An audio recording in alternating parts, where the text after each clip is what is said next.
I have two background paintings here that can be changed and altered to play with more landscape layers and to practice how to set those apart.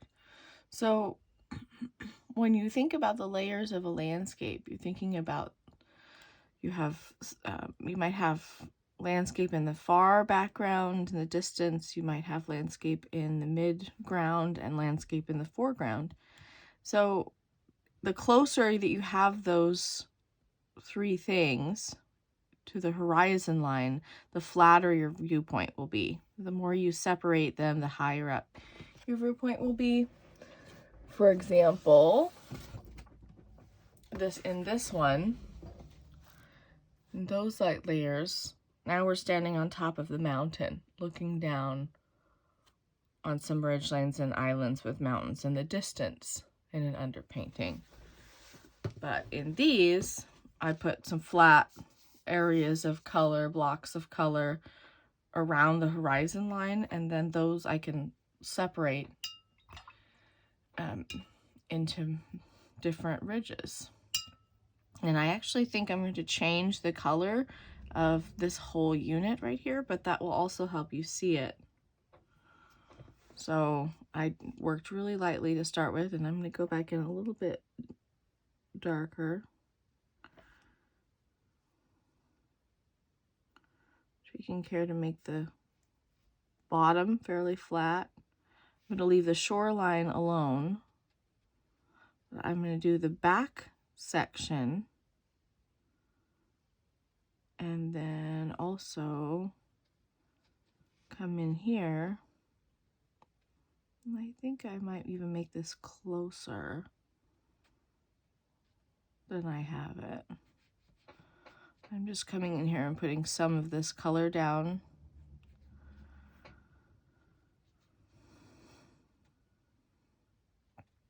And giving a few suggestions of trees so that I don't have a hard line right there to work off of.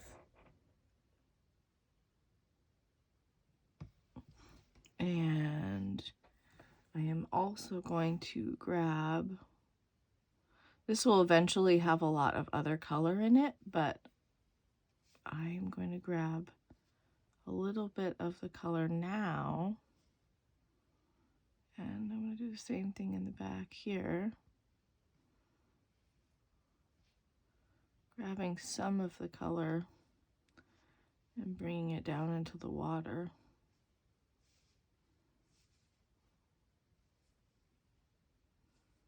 Generally speaking, your chunks in the foreground, your chunks of color to depict water, are going to be larger than your chunks of color in the background. So I tried to do that, and I left some different areas there because I just want this to be another layer.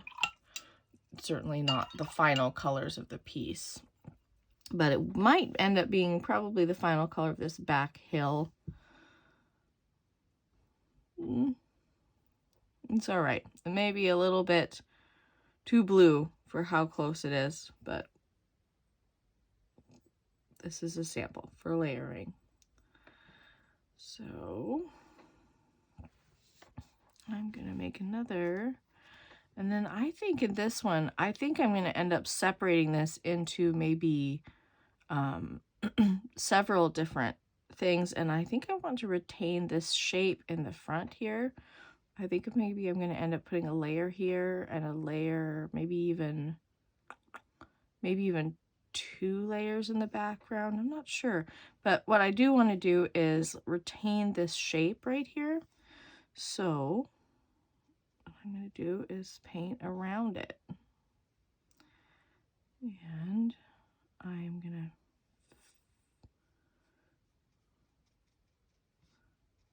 kind of go up, encompassing that blossomed edge, and give it a little bit more of a feel of a ridge line. And I'm thinking in my head right now, does it need to have a little bit of tree aspect to it? I think it does. And I think this down here is going to end up needing to be trees. So I'm going to just pull up just enough And I think I'm going to want this to be over the top of whatever tree feature that I'm working with right there in that blossom. So I'm going to pull that up a little bit. And I'm just carefully painting around that chunk that I want to leave lighter, because I'm thinking about maybe doing something with that. Maybe that will turn into a different species, maybe some cluster of cottonwoods or something. And I probably don't want this funny edge right here to happen. So while I still have some paint on my brush, I think what I'm going to do is come down in here and just block it off. It's just wet enough. I can still pull it. See how there's a line developing there? I can still pull it down a little bit, because I'm going to pull out another clump on a later layer. I think I'm going to come down here and pull out another clump of trees or something. But I'm going to leave it at that, just kind of pulling that color down so there's not a hard line behind that. And I'm going to dry off my brush and actually come in here and just kind of feather some of that so that I don't have hard lines there. And another thing I could do if I wanted to is I could even come back and pull up just a little bit of that color, so that when it comes down to it, I have no hard line and a light enough color that I can go over the top of it with something else. Now, it might be weird to have so much green under there and nothing over here. If this is going to be marshland kind of area, I might have to come over here and just lay in a little bit in a few places so that it's not strange. Maybe even up in here I might decide something like that. Just laying it in a few places so that I have that green in multiple places for my underpainting. So there you go, second layers. And you can see in here, if I'm going to prick out some trees, I can go past that hard line up with a tree if I want to, or a couple trees. But I didn't want to have to contend with such a large hard line. It's one thing if it's just a trunk width. It's another if it's a big section down near the base where you're trying to get a lot of bushes and other features maybe. So yeah, you can kind of see how this could pop out. I could darken this just a little bit coming down in here, and maybe it kind of blends with another section that's coming up in through this way. Imagining it's maybe dropping over a ridge line, maybe dropping down the muskeg here down toward the ocean that you can't see, or another valley perhaps. And then on this one, I went a little dark in the background, but I wanted to show you how you can cover up an area that's not the color that you want for creating a landscape after you've filled in a lot of other color. And then I have both the back, and then I also have the ridgeline heading up. And then this all has to dry.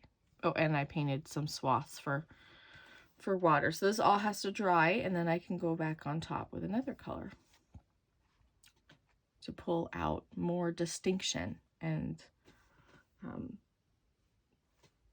I have to wait for it to dry before I can do that. Dry, like bone dry, because otherwise it will just pull this color I already put. It'll pull it around. So I have set this aside for, probably at least 20 minutes, half an hour, something like that. We want it to be really bone dry.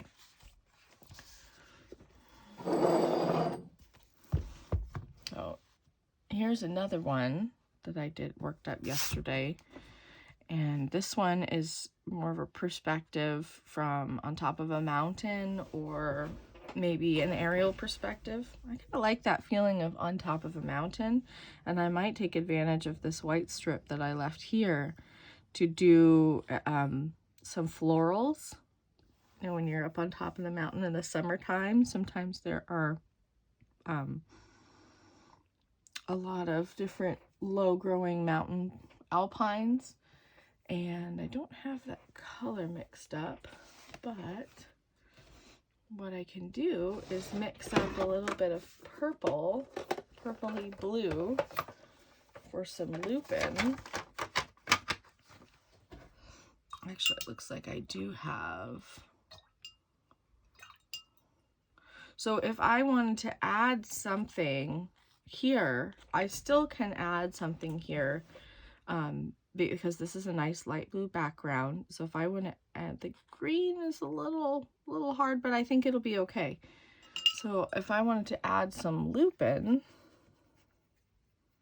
I might go ahead and plop them in just using a light purpley blue, because they also have to have areas of lightness. Grab some more magenta.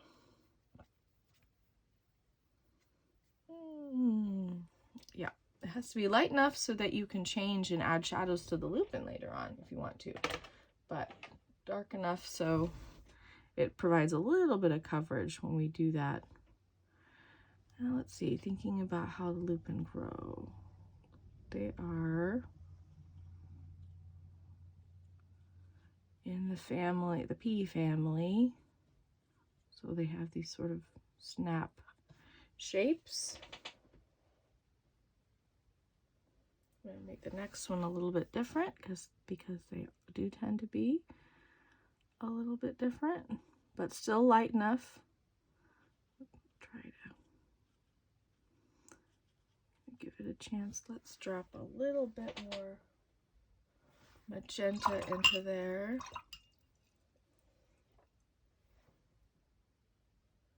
Ooh. Oh, I have to add more water. Okay. I'm gonna do 1, 2, I'm gonna do 3. So I'm gonna bring one more up here. Kind of a big. That one is maybe not quite dark enough to get through the green, but it'll be okay. And then, because I know I'm going to want a nice green, and I know it's going to be close to me, I'm going to go ahead and do some of it.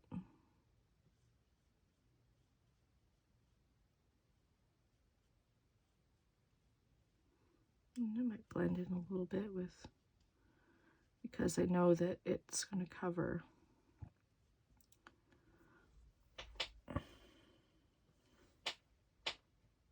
This is kind of an underpainting for the leaf, so it won't retain some brightness, but not be quite so garish ultimately. I'm just going to put a little blob down here for an underpainting. I'm going to put some more blobbies here. It's going a bit into the purple, which it's okay, because this is kind of just going to go around the edges and give myself a little bit more area that has that. Because I don't think I want to draw them quite that straight on, but I need some blobs to work with later on. So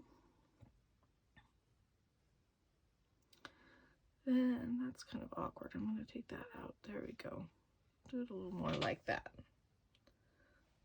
Yeah, so then it's like you're standing on the hillside and there's a little hummock of lupin and you're looking over into the background. Now, I've created a problem for myself, haven't I? Because here I'm going to have to paint behind each little segment, but first I'm going to have to fill this in a little bit more. So I won't actually have to paint between those holes mountain color.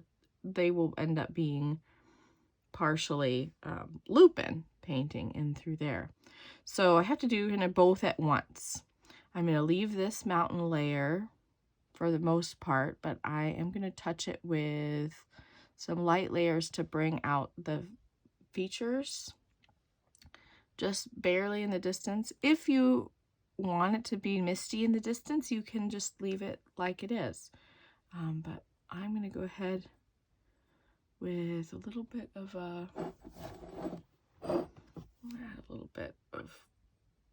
red in there and get kind of a brown. And I think I'm going to have my shadows coming from the left.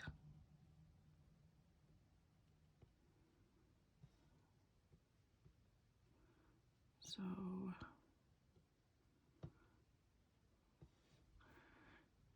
actually it looks like this one, I did such a long rolling, we can even pull that way over and pull out a big shadow there.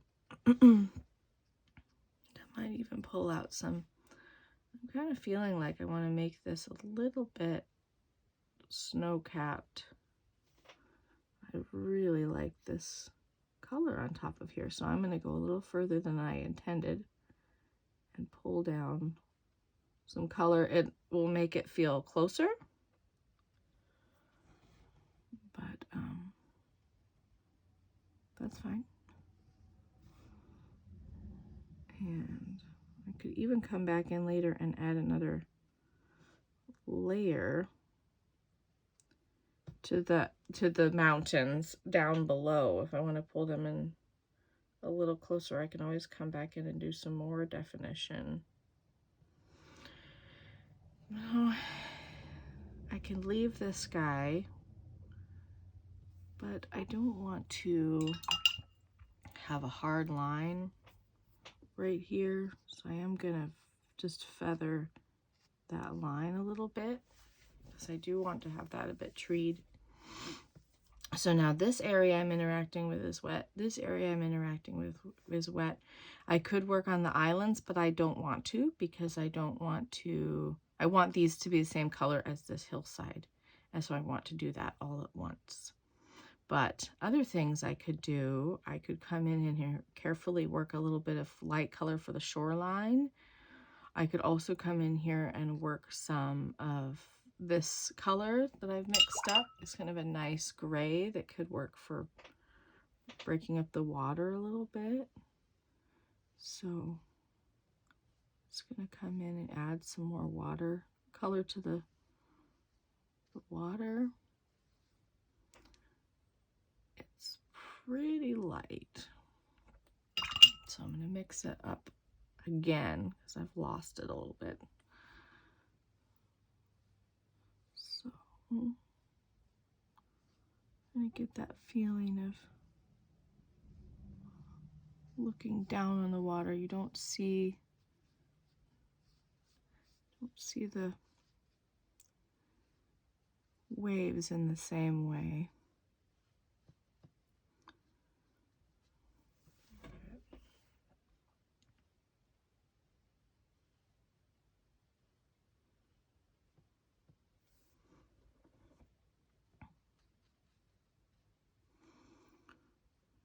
Give this a little bit of texture here because I'm running right up into the trees and I want to have something to work with.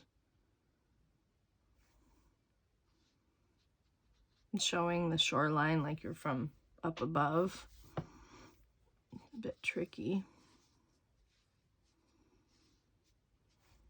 So just adding some texture in here. It's not a final color, but it's probably enough. I probably have to stop touching that.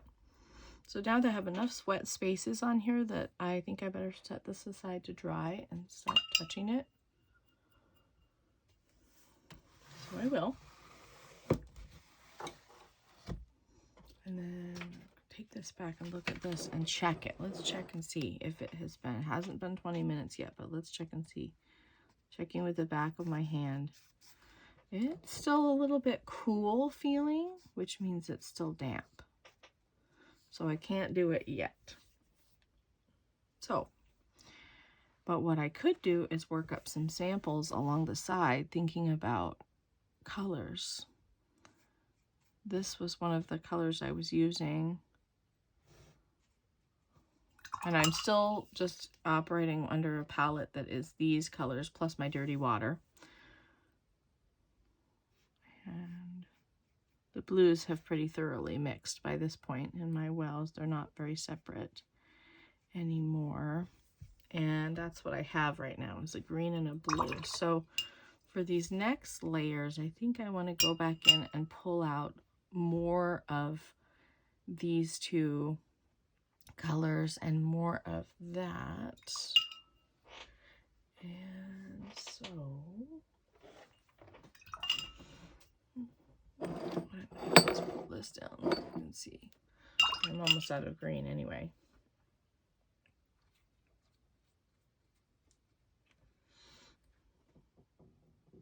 I'm just pulling it from my main palette. Stick it in here.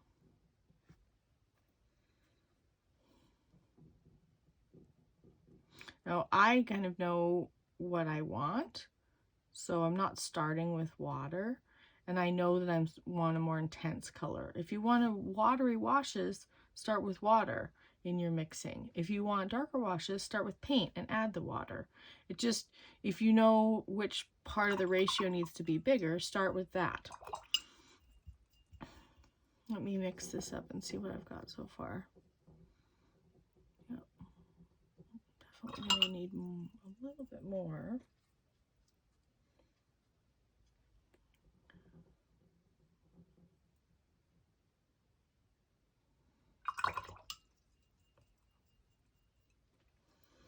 Okay, now I'm going to grab some more Prussian, and I'm going to add this Prussian directly, I think.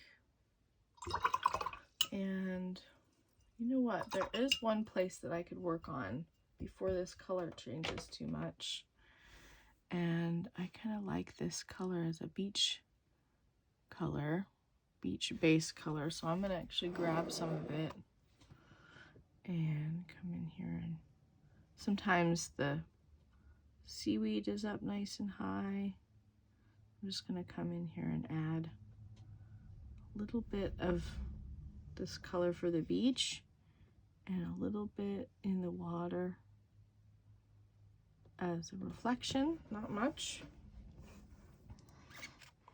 And but I'm not touching any of the parts that were wet in the last layer. I'm trying to stay away from them. I could put some of this. I wonder, maybe we should add, think about what I want to put in here. I think I'm going to let this one dry further because I still haven't decided. I'm still thinking about what I want to put where and what colors I want those to be. So I'm still thinking about that. So I'm going to go back to mixing. All right, so a little bit of Prussian blue in it turns us this direction, but that's not far enough for me. To add some more Prussian blue, I'm going to get a nice green going.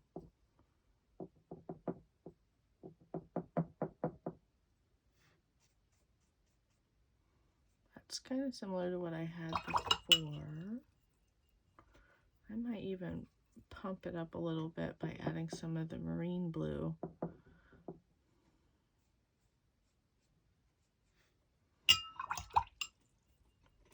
Let's add some more Prussian. I want it to be darker. Let's see. That might have taken it too far. A little bit too blue. That's okay.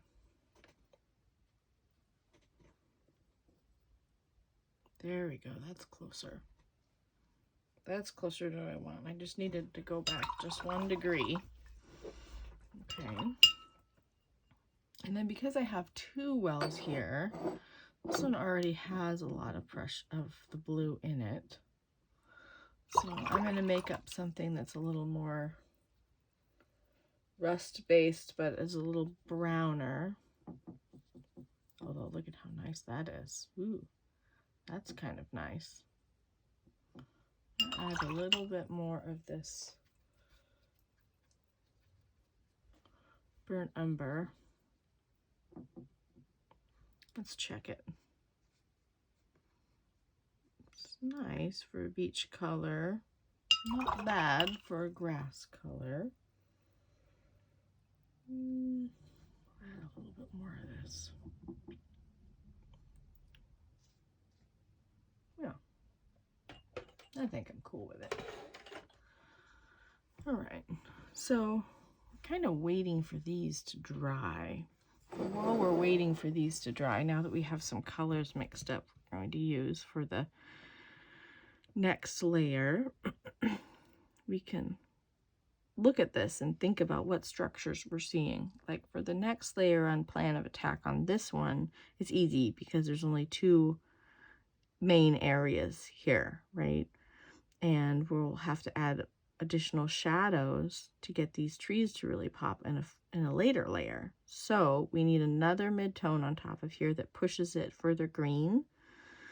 So this is going to work. We just have to make sure I stay on this side, not this side of the color.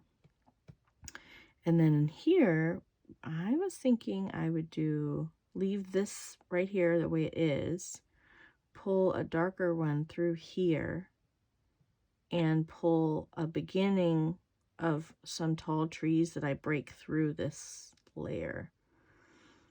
That means that most of this section right here is going to go the mid-tone with some tree peaks poking through, and there'll just be little glimpses of this ridge line through the trees, because I'm going to bring that all the way down into this area overlapping. And I think I'm using a size 10 brush right now, and I am going to switch to a slightly smaller brush. What do I have here? I want to use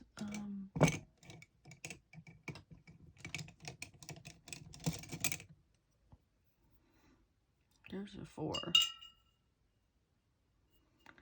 No, let me look at this 4. Let me look at this 4. This one has an extra long tip. It doesn't go quite as pokey, this one. This is a short liner brush, so this will work, but I have to be a little bit thoughtful. How are we doing here? Oh, it doesn't feel cold anymore. Okay, so I can leave little bits if I want. For highlights, I can leave little bits of the other color, almost like there's a layer of trees behind that, so I kind of go through and around. Maybe there's some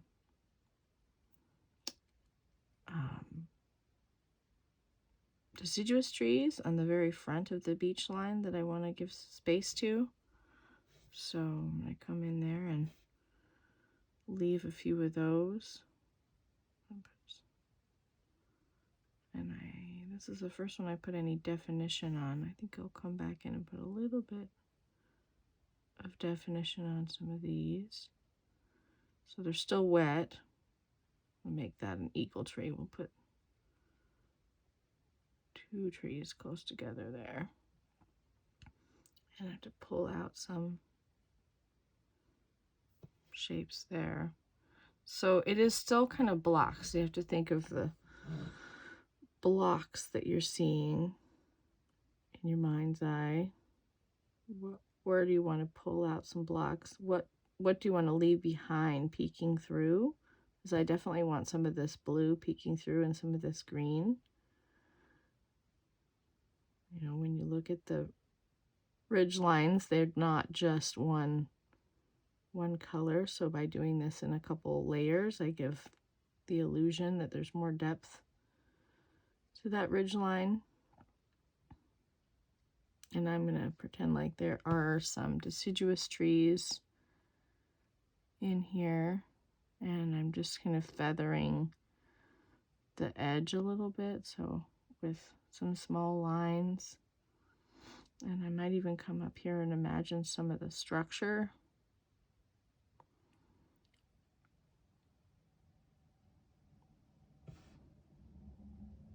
Because this is far enough away that I'm not going to be really seeing, they're still going to be kind of blocky ultimately. So there we go. We left some spaces for some grasses and some other things, and some spaces to see through to the ridgelines behind. And we went ahead and did some different tree shapes. Let's put down just a straight pole there too.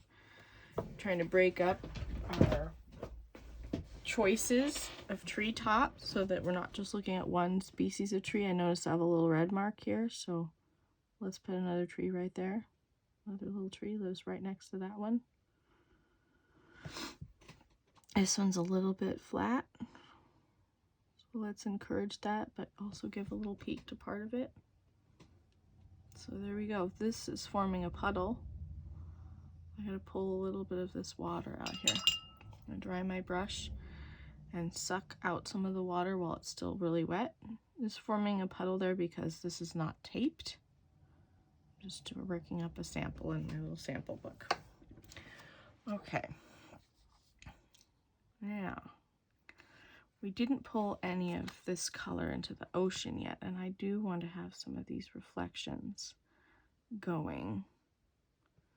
So, still leaving room for some deciduous trees, jumping there, pulling it down in here.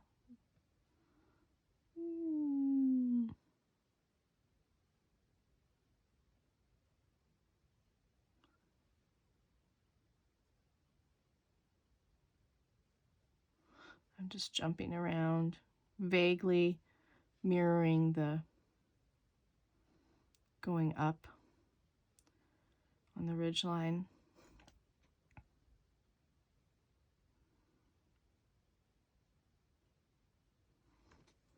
But all horizontal lines. And there's different ways that you can do that. But this is just one way that you can do it.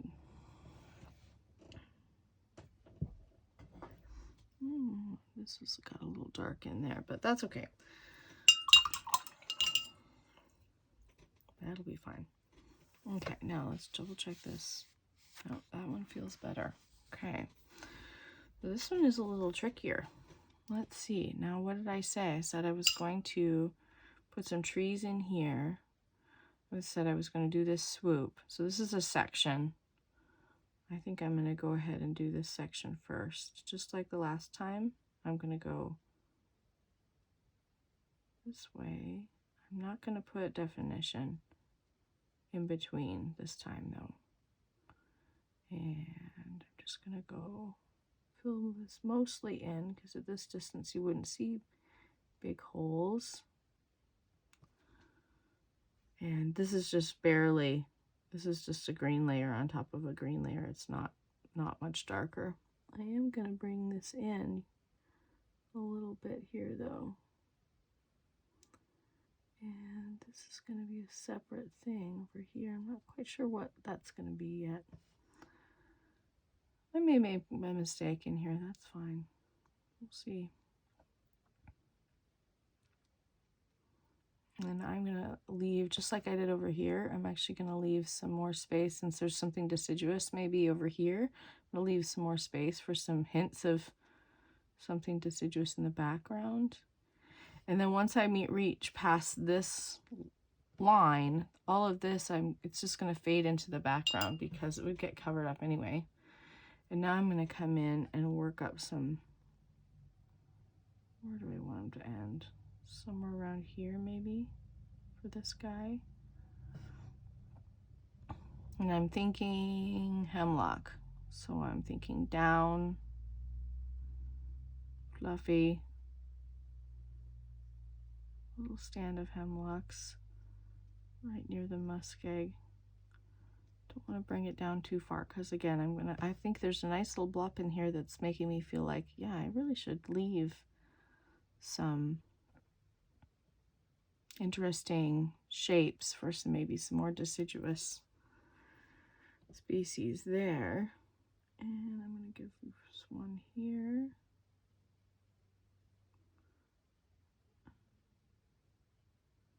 And I don't know if I want to do more than that. I kind of like that. That's kind of nice. Look at how that just adds in. So you have how we're working from back to front, basically. But we have to leave chunks of the front open. There's a little bit too much water in here, and oh, I can tell that's going to blossom in there. That was probably a bad choice, but we'll just kind of let it run around in that whole space and see if it will not blossom. We'll see.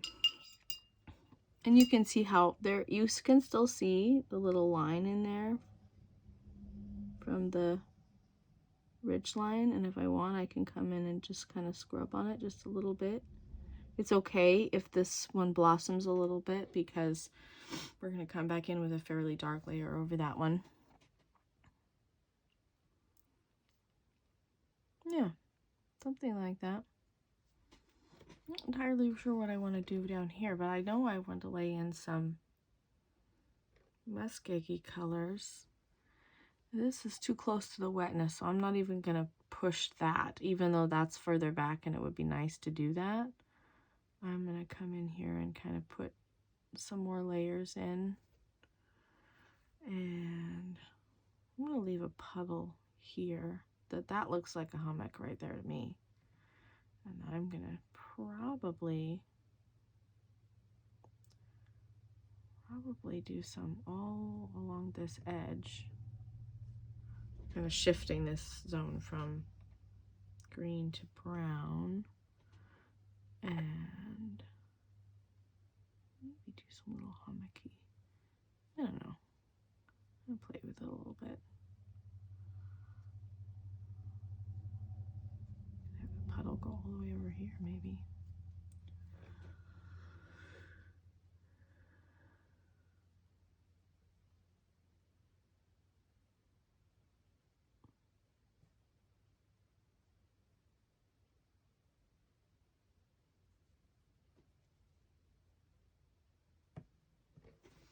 Something like that. I think I don't really want to risk it too much, but I want a little bit of this color into the gap because it's nice and light. So I'm going to go all the way up next to it, but not touch. Don't touch, okay? And then pull some of this in here, almost like a little shadow that's coming in. I just want to put some separation there and actually bring this up a little higher. And I'm just kind of feathering that because I don't really know exactly where I want it to be. But I do think I want some sort of a hummocky structure in the foreground. So I'm putting it in now because I'm knowing a color shift and I'm going to need that light color there. Oops. And I need that light color there. So then when I go back in and add a different color there, then these will both be midtones, but they'll be just slightly different color. So I'm just differentiating those a little bit more. And then we can look back. That's all wet and needs to dry. We can look back at this one. This area is still obviously wet. Kind of big and gawky, really, these ended up. But, you know, I'll play with it. And it still feels a little bit cold, which means it's a little bit damp. But remember, we didn't paint these last time. This isn't ready to be done. But we could paint next to the dampness, not on top of it. So I am going to work on this structure now. I'm going to change back to my size 10 brush because that's a fairly big chunk.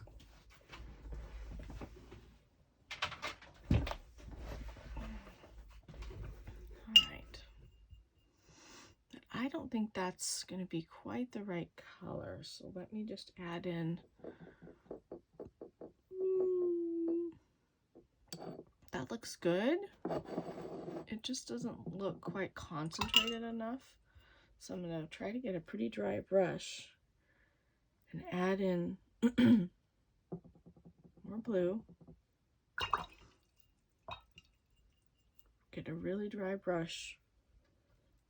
Add in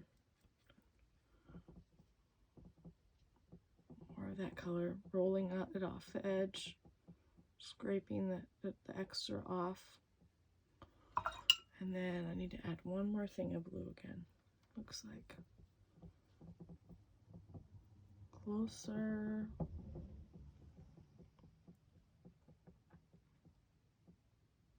Yeah, I'm gonna go with that.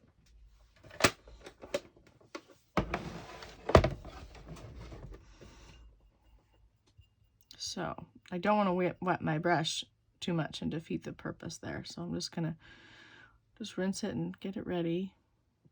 Suck up some of this paint. Now I'm going to leave a little strip for coastline, but otherwise I'm going to fill it in, and I am going to do just a bare minimum amount of tree kind of shapes. I'm also going to leave some areas up here that are going to turn into alpine, because we're up in the alpine. We're kind of looking across and maybe slightly down at some other alpine. So I'm actually going to start here at this ridge line and build another ridge line down here and break it by going in here and come in here and come down here.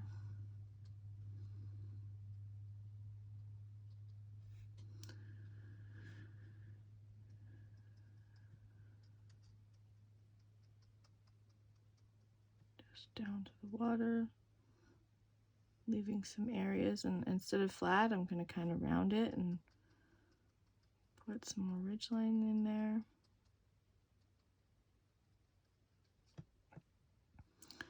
There might be some areas that have some other different trees on the edge, so I can leave even a little bit more of a gap. And then I'm going to dry off my brush and then just come in here and kind of fill so that some of these ridge lines I made stand out a little bit more.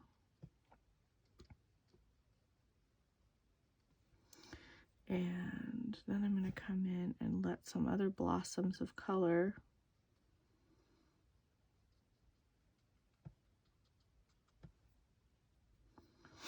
now. You could just paint this green, or you can come in and do something like this. So it's up to you.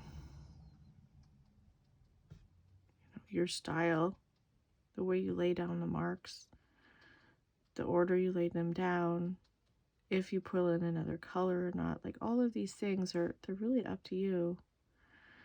And I'm going to come in here, I'm going to give, remember this over here was actually part of the ridge line, the original ridge line. And I don't want to leave that out, but I kind of wanted to establish for my own mind some places that were different. And this is the light layer stage, right? So not all of it is going to stay. It's going to get another layer over the top. But that's what I did to get some definition, is just paint the mountain in chunks, thinking about ridge lines versus just painting the whole thing as a cube, you know, as a chunk of solid color, like I'm rolling it around. So I don't know if we can, there you go. The light's not hitting it so much. You can see there's a lot of blossoming happening in here because I did go in multiple different ways. So I have to babysit this one just a little bit, come in a few areas and just connect the blossoms so that instead of having these weird little fingers that go into other places, that the weird little fingers kind of connect, and it's fine.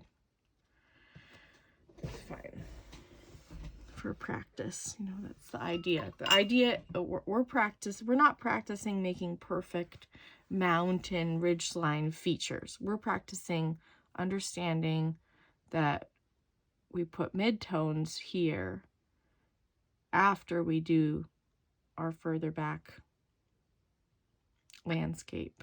Like we're practicing the order of splitting apart the layers and how dark to paint. We're not worried so much about perfection in terms of what it looks like at the end.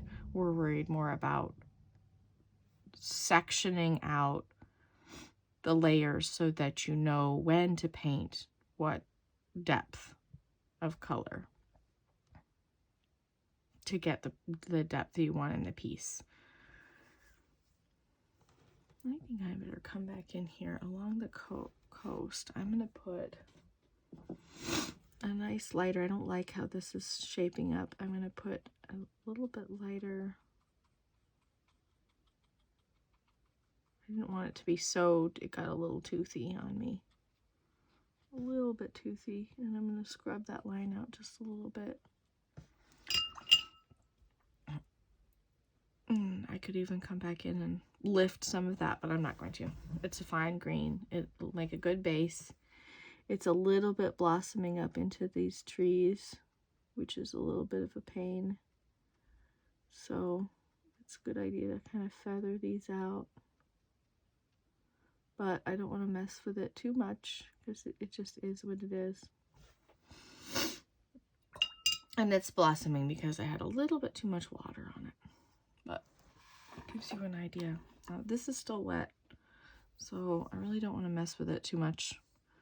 I just have to wait and be patient.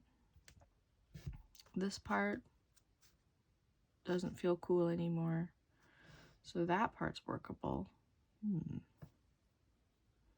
Maybe what I'll do is I'll add a touch of red to this palette and a touch of blue to get a kind of a blue-gray, and then just come back into my shadows again. Never hurts to have another layer of shadows in there. I mean, it can, but help me define what I'm doing here. I think this guy really goes further back in here.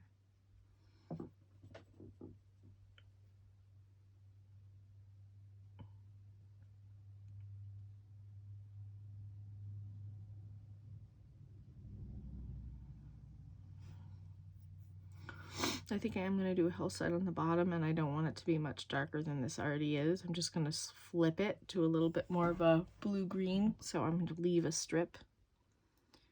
And I'm fading out my shadows so I don't do more shadows over that way because it's too far in the distance for those shadows. Just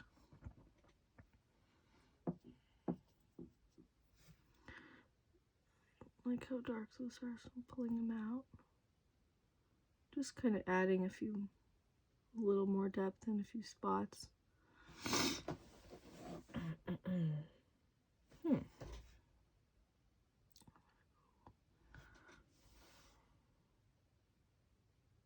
I'm gonna leave that. See what I think later on. Some nice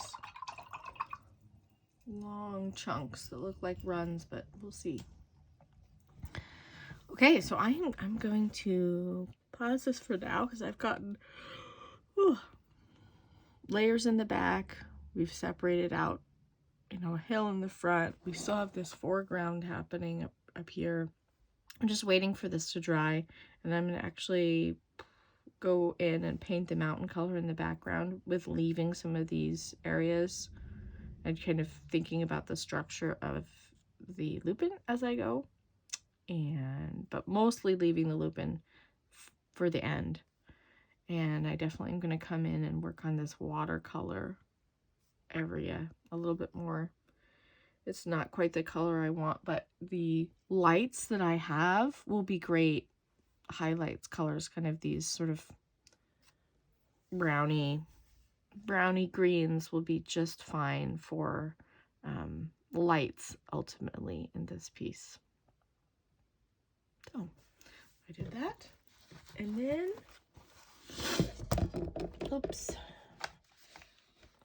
and then this one is almost dry, and in this one you can see we left spaces for some deciduous trees along the shoreline. We left a little bit of white along the shoreline, did some reflections in there, leaving some spaces for the deciduous reflections. We pulled in all of these horizontal lines to mimic the flow of the water. And over on this one, we worked this one a fair bit. We came in here First, we changed the color in the background in one unit, and we thought about maybe putting some foliage in the foreground. Then after it dried, we came back in and changed the color of this ridge line to stand out distinctly from the one behind it. We left some areas for deciduous trees in front. And we came back in with the same color. Looks like it turned out a bit darker, but basically the same color. And we pulled up a few trees to break up that ridge line to be in the foreground. And again, we left some areas for the lower shrubs.